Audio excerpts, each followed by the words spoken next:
Yes, wonderful. We talk about stuff that it's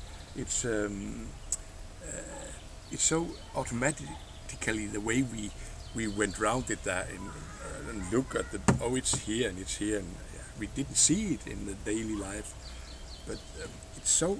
But if you just see on it, it's so special. All chairs are special, and in the same time they are nothing in a way. And sometimes that architects want to make a chair that is always special.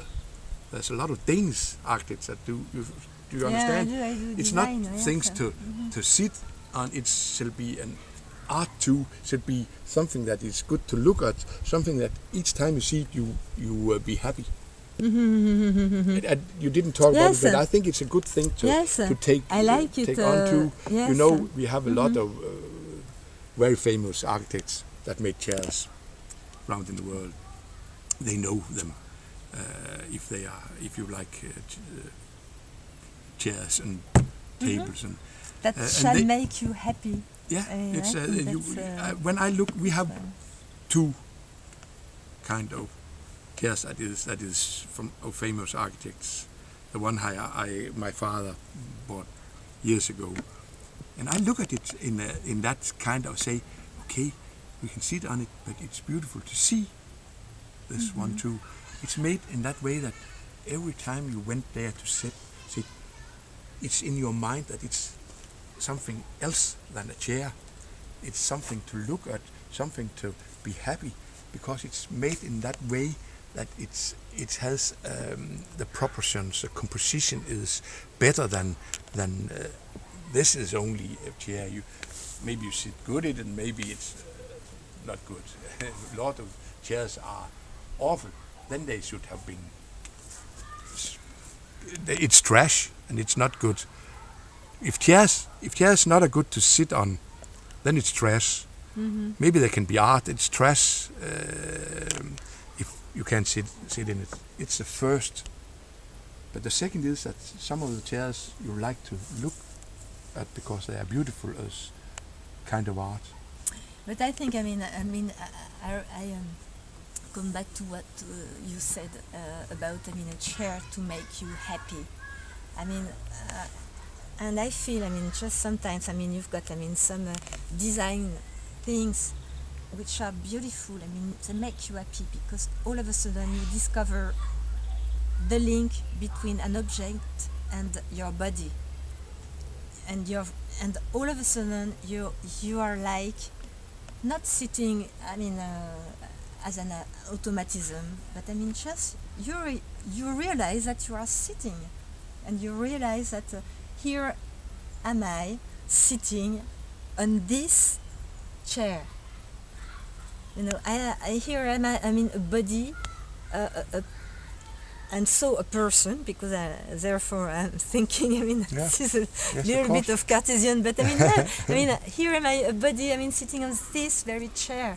Has it been my cat that was sitting there? You do not think about it. Yes. It's because you're a person, you think about it. Oh, I'm sitting just here. My cat is hop up in a chair and sit there because it wants to sit there. Well, your cat would be so and it wants to sleep, and but it didn't think about it. It means nothing. Maybe it's a chair, maybe it's a table, maybe it's a stone. It means nothing for it. This is special for us. That we say, okay, we are sitting in this. And yeah. Yeah, just I'm thinking something about it's still something about the link between body and an object, the link between body and the word. I don't know, there's something, it's like, I guess maybe feeling happy. Yes, it's being part of something. All of a sudden, it's not like you sit down at random, just like you're waiting for the bus or whatever. You sit down on purpose, and you are feeling yourself being sit down, being not being sitting down. Yeah. And it's, well, that's it. Afterwards, it's getting very.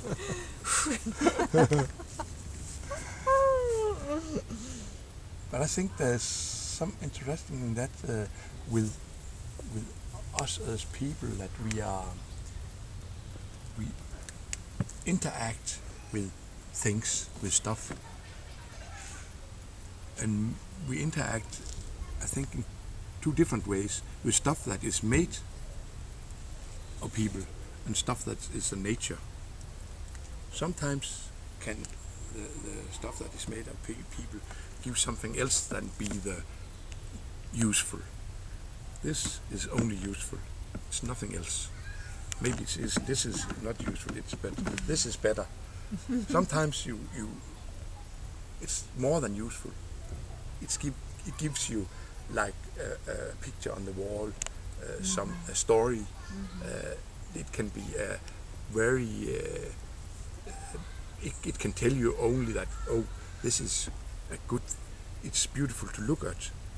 Pictures tells you sometimes stories about people's life before, and sometimes about feelings.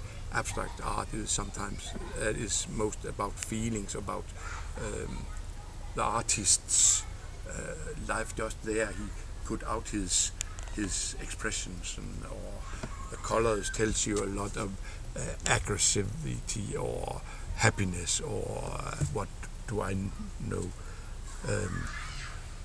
And sometimes the nature tells you, you think that it tells you more than it can, because it can only be the nature. It didn't want to tell you symbolic things. But sometimes it can be.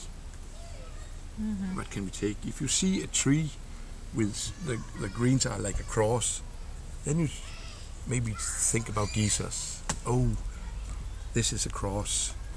Or maybe you see an apple that is on the tree, but it's always rotten. Then you say, "Oh, it's the death." It's not the nature's. It's not what the nature want. The nature want only to be